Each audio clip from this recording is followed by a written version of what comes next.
Улсын хурлын гишүүд, засгийн газрын сайднаар бол тэр чигээр орж ирсэнгүй. Төрийн байгуулалтын байнгын хорон дээр огцруулах саналыг дэмжиж гэдэг саналын томьёолоор санал хураалт явуулах хэрэгтэй. Та бүхэн санаж байгаа одоо сайн мэдж байгаа манай парламентыг сурвалжилдаг хэвлэл мэдээлэл олон нийт өргөн байрсныг дандаа дэмжиж гэдэг саналын томьёолоор санал хураалт явуулдаг. За энэ нь бол дэмжигдээгүй. За ингээд шууд орж ирээд улсын хурлын одоо эндэр дээр би сууж исэн тэр үед төрийн байгуулалтын байнгын хороо дуусаад шууд орж ирээл үзэл ямар томьёолоор санал хураалт явуулах чинь гэсэн. За би улсын хурлын тамийн газрын ажилтнуудаас өмнөх 3 улсын хурлын даргын үед ерөнхий сайдыг огцруулж исэн бүх энэ прецедентүүдийг бол нарийн судалсан байсан. Тэрэн дээр энэ бүх протоколууд бол улсын хурлын энэ хуулийн дагуу бүгдээрээ манай тамийн газар дээр протоколоор, видеогоор, үгээр хэвлэгдээд байдаг. За гэтэл энэ өмнөх 2019 оны үндсэн хуулийн нэмэлт өөрчлөлтөөр бид юу хийсэн бэ гэхээр үүнээс өмнө бол улсын хурлын нийт гишүүдийн 4-ний 1-ээс доош хүн засгийн газрыг огцруулах тухай саналыг аль бие усаар тавьбал улсын хурл хэлцэн шийдвэрлэнэ гэж байсан. За гэхдээ энэ нь болохоор ямар нөхцөл байдал үүсгэж байсан бэ гэхээр тухайн үед 76 гишүүнтэй байхад за ингээл 30 хэдүүлээ эрцээ бүрдүүлээл за түүнээс олонх нь буюу нэг 20 хүн коноптоход л ерөнхий сайдыг огцруулах нөхцөл байдал үүсчихсэн. Тэгэхээр 76-аас 20 хүн одоо коноптол ерөнхий сайд огцроод байдаг ийм тогтворгүй засаг төр байж болохгүй гэд 2019 оны үндсэн хуулийн нэмэлт өөрчлөлтөөр үүнийг дэлгэрэнгүй болгож засгийн газрыг тогтвор сууршилтай ажиллахаар энэ үндсэн хуулийг хариуцлагаас нэмэгдүүлж өгсөн улсын хурлын энэ ерөнхий сайдыг огцруулах асуудлыг хилцгийг. За ингэхдээ улсын хурлын гишүүдийн 4-ний 1-ээс доош хүн ерөнхий сайдыг огцруулах саналыг аль бие усаар тавьбал улсын хурл 3 хоногийн дараа хилцэж эхлэн 10 хоногийн дотор шийдвэрлэнэ. Улсын хурлын нийт гишүүдийн тэгэхээр 76 гишүүдээс ихээс нийт гишүүд нь байх ёстой. Олон хуг саналыг дэмжсэн бол ерөнхий сайдыг огцруулах тухай улсын хурлын тогтоол баталсан тооцож шинэ ерөнхий сайдыг 30 хоногийн дотор томилно гэж 19 онд улсын хурлын үндсэн хуулинд нэмэлт өөрчлөлт оруулсан. Үүнтэй холбогдуулан 20 оны одоо үүссэн шинээр улсын хурлын сонгуулийн тухайгаар одоо хуулиар улсын хурлын сонгуулиар бүрдсэн парламентын дэгийн тухай хуулийн дээр 99-ийн 3 дээр 99-р зүйл бол ерөнхий сайдыг огцруулах асуудал байдаг. Энэ үүн дээр нэгдсэн хуралдаан байнгын хорооны санал дүгнэлтийг сонсож ил санал хураалт явуулна. 99-ийн 4 дээр улсын хурлын нийт гишүүний олонх ерөнхий сайдыг огцруулах саналыг дэмжсэн бол ерөнхий сайдыг огцруулах тухай тогтоол баталсан тооцно гэж байдаг. За энүүнийг өнөөдрийн 126 гишүүнтэй дэгийн тухай хуулийн дээр баа бээгүү яг адилхан бичсэн байна. Би энийг та бүхэнд бас үгүй та бүхэн маань аваад бас харьцуулаад тавиарай. Тэгэхэд энэ 20 оны зүйл заалтыг 21 онд тухайн үед ерөнхий сайд Ухнагийн хөрсөх дарга байсан. Тэгэхээр тэр үед өөрийн өргөдлөөрөө хүсэлтээ өгсөн ч гэсэндээ өөрийн өргөдлөөр гэж хэлцэх асуудал байхгүйсэн. За та бүхэн санаж байгаа бол Тусан намсрын оюун эрд ерөнхий сайд бол өөрөө надад итгэл хүлээлгэх гэдэг тогтоолын төслийг одоо санаачлан өргөн барьсан. За итгэл хүлээлгтэй холбоотой бол ахаад улсын хурлын чуулганы урдааны дэгийн тухай хуулийн 102 дээр тусгай зүйл байдаг. Ингээд тухайн үед 2020 онд за өөрөө өргөдлөө өгвөл гэдэг хэлцэх горин байхгүй байгаа учраас дэгийн зүйл зал байхгүй байгаа учраас улсын хурлын гишүүдийн 3-ны 1-ээс дээш нь өргөн барьсан бол гэдэгтээ адилхан дэгээр хэлцэн зүйтэй юм байна гэд тэр үед улсын хурлын дарга гомжвын зандаштар дарга байсан. Төрийн байгуулалтын байнгын хорооны даргаар одоо улсын хурлын гишүүн Тусан намсрын инх хамгаалан байсан. За ингээд улсын хурлын чуулганы хуралдаанд одоо төрийн байгуулалтын байнгын хороо хуралдаад тухайн үед өөрөө өргөдлөө байсан учраас одоо өгсөн байсан учраас өөрөө тэр үед одоо би сайн санаж ин тэр үед би гишүүн болоод бас удаагүй байсан. Тэгэхээр за би өөрөө өргөдлөө өгсөн учраас бүлгийн гишүүд маань бас дэмжиж өгөөрэй гэд тэгжсэн. За ингээд төрийн байгуулалтын байнгын хорон дээр дэмжсэн санал нь улсын хурлын нэгдсэн чуулган дээр хилцэгдэжсэн. Нэгдсэн чуулган дээр хилцгээд яасан бэ гэхээр тухайн цар тахал ковидын үед байсан учраас манай энэ улсын хурлын их хуралдаа танхим за тэгээ Чингис хаан танхим гэ бусад 3 танхимд гэдэг ингээд 5 танхимд гишүүд хуваагдж хагаад тус бүрдээ танхим дээр санал хураалт явуулсан дүнгээ энд видеогоор танилцуулаад тэрүүнийг улсын хурлын хурал даргалах занданштар нэгтгэхэд танилцуулж ирсэн байдаг. Би тэр үед улсын хурлын Жанжин Сүхбаатар танхимын хуралдааныг даргалж ирсэн. Тэр үед бол бид нар хуралдаан тиймэрхүү байдалтай явжсэн. Би олон Жанжин Сүхбаатар танхимаас явж исэн чуулганы хуралдааныг даргалж ирсэн. За ингээ яг адилхан нэг үндсэн хуулийн зүйл заалт улсын хурлын чуулганы хуралдааны дэгийн тухай хуулийн яг адилхан зүйл заалтаар санал хураалт өнөөдөр явуулах гэхээр энэ бол үндсэн хуулийн зөрчил. Үндсэн хуулийн зөрчилтэй санал хураалтыг явуулж болохгүйгээд одоо тэр үед надтай адилхан хамтдаа улсын хурлын гишүүн байгаад яг энэ зүйл заалтаар санал хураалтанд оролцож исэн гишүүд маань өнөөдөр энд гарч ирээд одоо та бүгдд иргэд олон нийтэд ийм мэдээлэл өгөөд байгаа би одоо ойлгохгүй. Хэрвээ энэ өнөөдөр үндсэн хууль зөрчсөн зүйл залт байгаа бол санал хураалт аваад тэр үед бид нар бүгдээр үндсэн хууль зөрчсөн байна. Тийм ээ? Тэгж яг ойлгогдож байгааз яг адилхан үндсэн хуулийн зүйл залт 2019 онд үндсэн хуулинд ийм зүйл одоо нэмэлт өөрчлөлтөд нийт гишүүдийн олонхонд дэмжүүл гэж оруулснаас хойш энэ зүйл залтад гар хүрээгүй 2023 оны үндсэн хуулийн нэмэлт өөрчлөлтөөр энэ зүйл залтад ямар ч гар хүрээгүй. Энэ зүйл залт гар хүрээгүй учраас үүнтэй холбоотой улсын хурлын чуулганы хуралдааны дэгийн тухай хуулийн энэ хоёр зүйл залт үг гэсгээр огт өөрчлөгдөв. Гэтэл улсын хурлын одоо тухайн үеийн 21 оны санал хураалт бол үндсэн хууль зөрчөөгүй. Өнөөдөр энэ санал хураалт болохоор үндсэн хуулиа зөрчиж байна гэдгийг та бүхэн маань түрүүн хэлж тайлбарлаад байсан улсын хурлын гишүүдээс асуугаарай. Тэгээ би одоо хамтдаа санал хураалт өгж исэн. За төрийн байгуулалтын байнгын орооны дарга Элийн хамгаалан гишүүнийг үүн дээр тайлбар өгөөсэй гэж хүсэж байна. Тухайн үеийн улсын хурлын дарга байсан Зандаштар даргаыг тайлбар өгөөсэй гэж хүсэж байна.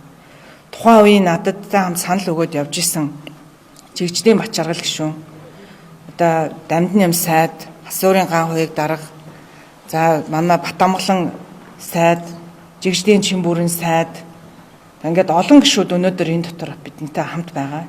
Энэ хүмүүс маань яг л энэ зүйл заалтаар, яг л энэ үндсэн хуулийн зүйл заалтаар тухайн үед санал өгөөд энэ нь үндсэн хуулийн зөрчилгүй болж исэн бол яагаад өнөөдөр энэ санал хураалтаар явуулахаар үндсэн хуулийн зөрчлөө гэдээ орон даяар хараад битгий ороорой оролцож болохгүй шүү. Өрөөндөө сууж гин, өрөөнөөсөө лайв хийж гин гэд ийм тайлбар өгөө суудаг. Энэ хэлцэгчд асуудал бол үндсэн хуулийн харин одоо цаг хугацаатай асуудал.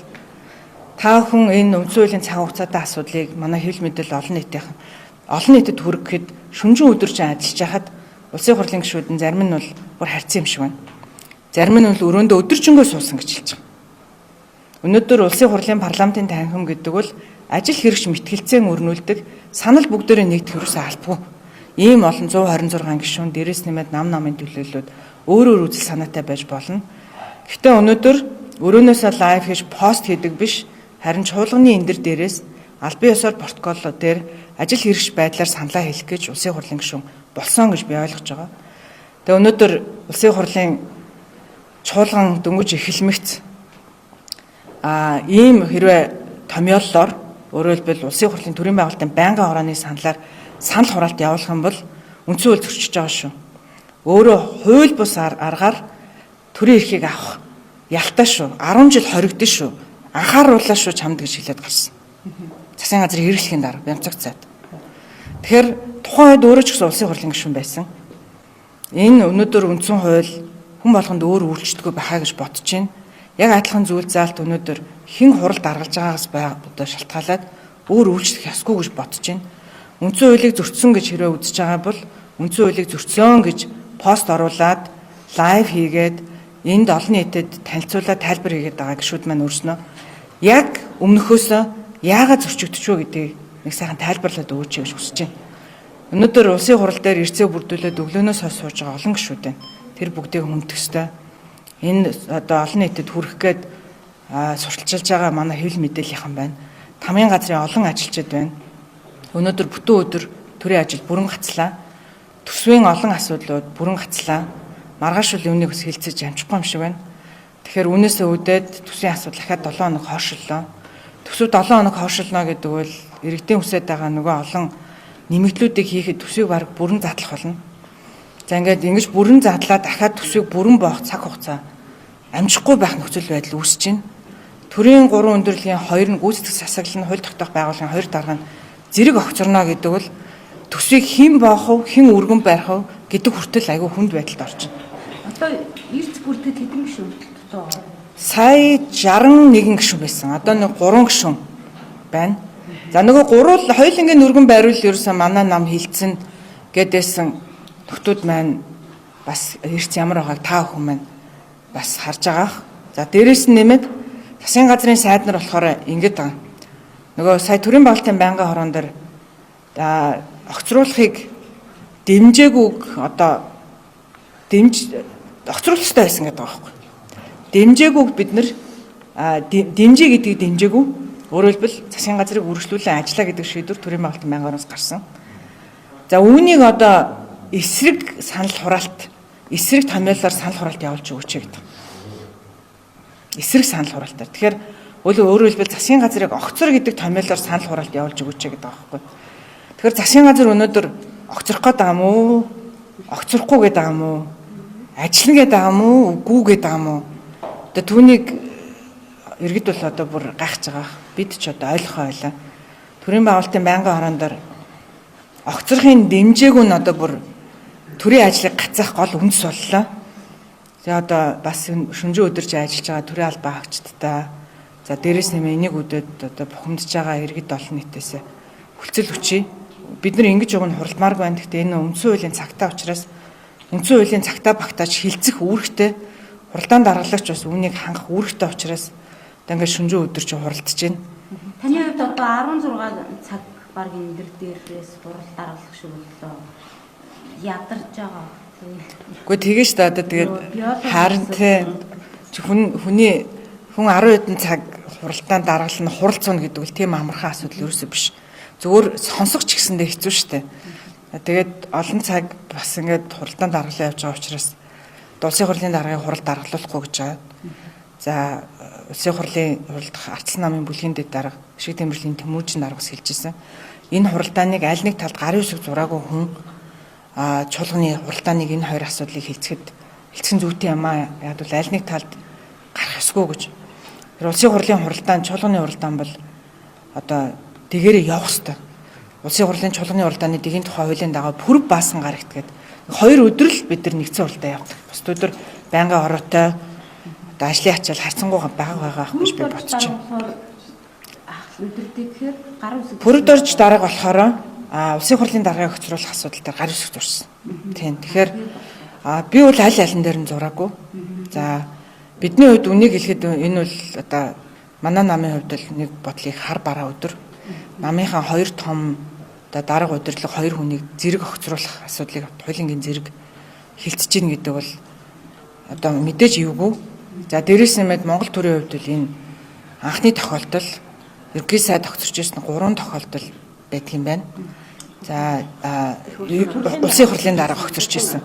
За ерөнхий сайд огцорч ирсэн бол олон тохиолдол би түрүүн Зандаагийн инх бол дарга Алтан уяг ерөнхий сайдыг огцруулсан тухай санал одоо хураалт хэрхэн яаж явж исэн тухай танилцуулсан. За тэр үед бол нийт гишүүдийн олонх гэж байхгүй байсан ч гэсэндээ одоо үндсэн хуулийн дээр бас л төрийн байгуулалтын байнгын хорон дээр санал хураагаад төрийн байгуулалтын байнгын хорооны саналын томьёолоор санал хураалт явуулжсэн байна. За Мегомбын инх холдын үед бас л нийт гишүүдийн олонх гэж байхгүй байсан ч гэсэн төрийн байгуулалтын байнгын хороогоор хуралдаал бас л улсын хурал дээр төрийн байгуулалтын байнгын хорооны томьёолоор санал хураалт явуулжсэн.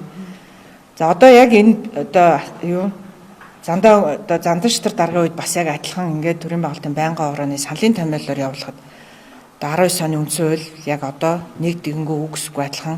За энэ зүйл залтан. За дээрээс нэмээд дэгийн хууль адилхан байхад хууль зөрчиж гэнэ гэдээ орж ирэхгүй байна гэдэг бол өөр ашиг сонирхол байгаа юм байна л гэж харагдаж байна. Тэгээд сүүлдээ одоо хуралдаан даргалагч намайг одоо бүр ингээд айлган сүрдүүлээд ийм асуудалд хүрэж байна. Төрийн ажил явах хэрэгтэй. Одоо төсөн өсөө. ийм асуудал огцруулахыг дэмжихгүй гэснийг дэмжиж гэсэн саналын томьёолоор санал хураавал юу гэсэн үг вэ? Тэгэхээр огцруулахыг дэмжиж гэдэг одоо саналын томьёолоор төрийн байгуулалтаар санал хураагдаад тэгэхээр одоо огцруулахыг дэмжээгүй. Тэгэхээр өөрөлдвөл засгийн газар үргэлжлүүлэн ажиллаа гэдэг саналын томьёолоор одоо тэгэхээр нэг бодлын улсын хурлын чуулган дээр санал хураалт явагдана гэсэн үг. Гэхдээ үүнийг дэмжиж гэдэг саналын томьёолоор дандаа дэмжиж гэдэг нь нэгдүгээр саналын томьёол болж орж ирдэг. Тэгэхээр дийлэн олонх нь үүнийг хэрвээ дэмжих юм бол засгийн газар үргэлжлүүлээд ажиллана гэсэн үг. Тийм. Нийт гишүүдийн олонх нь дэмжих юм бол занданштрын засгийн газар үргэлжлүүлэн ажиллана гэсэн. Дэмжих гэснийг дэмжихгүй гэдэг толгой Хоёр асуултаа үндсэн хуулийн цагтаа Надад юу одоо 10 гаруй хүчээс өмнө амжихгүй бол нэгдүгээрт яах вэ? Хоёрдугаарт одоо намын дарга байсан хүн их хурлын даргаар ажиллаж исэн тохиолдол одоо хэддэг тохиолдол юм бэ? 3 тохиолдол миний мэдхийн. Зандаагийн инх хол дарга одоо ардчилсан намын дарга байсан. Та бүхэн мэдж байгаа. Мегомбын инх хол дарга өөрөө намын дарга байсан. Ерхий сайдаа хийгээгүй намын даргаараа ажиллаж исэн. За ингээд яг энэ бол Монголын төрийн төвөнд нэг болж байгаагүй асуудал бас биш л дээ. Тэгэхээр өнөөдөр ямар ч байсан сая бах хурал хуралдаад бас удаагүй байгаа. Одоогоор бол улсын одоо Монгол Ардын намын даргаар улсын хурлын дарга амар хэсгэлэн дарга байна. Цагтаа Сөрөг хүчний удаа ерөнхий сайдыг огцруулах улсын хурлын даргаыг чөлөөг эсэх асуудлыг нэг дараа оруулж ирэх ёстой гэдэг шаардлага тавьсан. Гэтэл өөртөө хурлаа орж ирсэнгүй энэ асуудлыг таны хувьд юу гэж харж байна? Би одоо анх удаа засгийн газрын улсын хурлын дээр засгийн газар нь гарцын биш үстэй гэдэг ийм дүгнэлт зур дотроо хийж байна. Уг нь бол энэ парламентыг 126 гишүүнтэй 5 намын төлөөлөлтөй салбарын төлөөлөлтөй заримдаа ч одоо иргэдийн зүгээс олон шүүмжлэл байгаа ах энэ парламентод. Гэхдээ олон үзэл санаатай ч гэсэндээ хин нэгэнд барьцаалагддаггүй. Хин нэгний одоо бас наймаалцаад байдгүй. Олуулаа учраас бас хэцүү шүү дээ 76 хүнээс илүүтэйгээр. Тэгэхээр одоо ийм бид нэр парламентыг бүрдүүлэхийг бас зорьсон. За 42 гэдэг бол том сүрэг хүчин. Одоо бол засгийн газарт байхгүй байгаа шүү дээ. Тэгэхээр нийт манай парламентын 4/1-ийг бүрдүүлж байгаа бас ийм том сүрэг хүчин.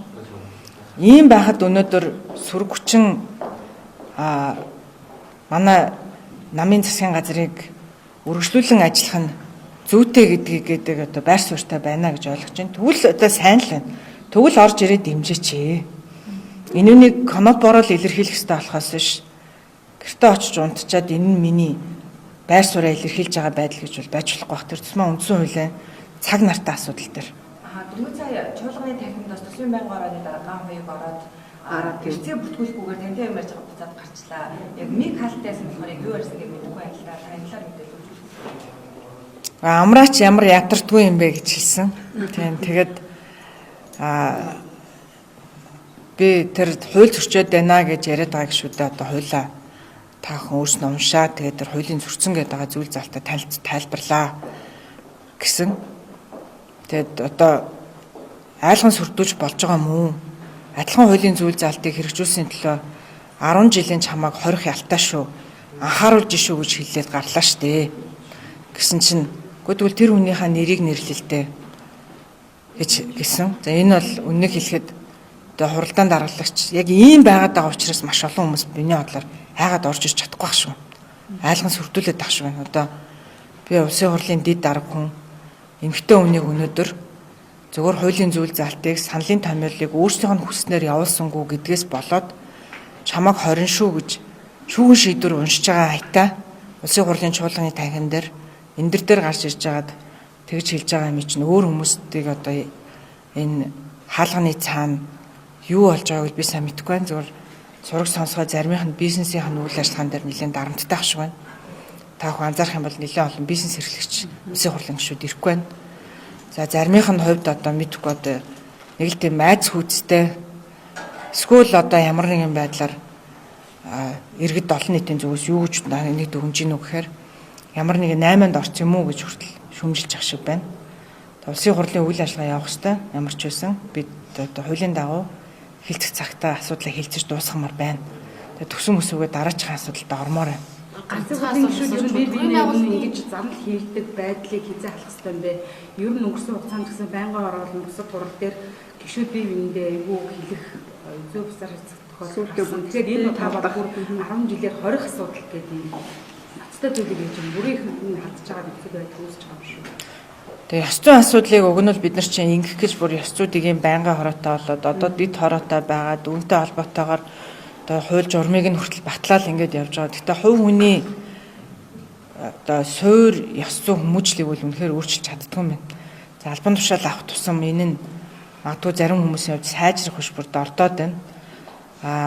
Угтаа бол энд сууж байгаа гишүүн бол би энтэйгээ би бол одоо чуулганы уралдааны танхим дотор хараалын үг хэлэх ёсгүй гэж боддог. Бидний яг одоо тангараг өргөсөн сүлд яг чуулган одоо хуралдаан даргалагчийн хойтолд ерөнхийлөгчийн яг суудлын хойтолд байдаг. За дээрэс нэмээд энэ танхимаас Монгол төрийн бас олон шийдвэрүүд, ард түмний амьдралыг шийддэг олон шийдвэрүүд гардаг. Зарим шийдвэрүүд нь ард түмэнд таалагдууч гэсэндээ зарим нь үнэхээр хүсэн хүлээсэн олон шийдвэрүүд бас гардаг гэж би боддог. Тэгэхээр хэрвээ нөө төрийн мөн сүлд өршөө гэж байгаа бол төрийн олон шийдвэр гарч байгаа энэ танхим дотроо би энийг хараадгүй, зүгтгүү, муу үг хэлдэггүй ийм байх нь зөвхөн хувь хүний нэгдүгээрт төрөө хөндлөж байгаа бол төрийн хүний хувьд үүрэг гэж боддог. Дээрэс нь нэмээд одоо бид бол бас нэг хууль журамдаа захирагдаад ийм байх ёстой. Гэхдээ би нэг үе бодвол нэг хэсэг одоо би ингээл нэг гişүн болоогүй ахт махт нэг амар хэрэлддэг байсан шүү дээ. Нэг чуулганы хуралдаан дээр бүр нэр мэрээ хэлцээл ингээл тэр мөрөнтэй харьцуул арай гайгүй болсон болоо гэж бодож байгаа. Манай энэ удаагийн парламент сонгогдсон олон гишүүд бол бүр уурлаад бухимдлаач яаж илэрхийлэхээ сайн мэдэхгүй тэгэж хараалын үг хэлээл би энэ рүүгээ дайрч тавчлаад байдгүй бас эрдэмтэн судлаачид салбар салбарын мэргэжилтнүүд залуу гишүүд бас орсон болоо тэгээд энэ бас одоо шинэ жишгийг тогтоогоосоо цаашдаа ингэх юм бол бүр ичгэвтер харагддаг тийм парламент бүрдүүлээ гэж найдаж байна.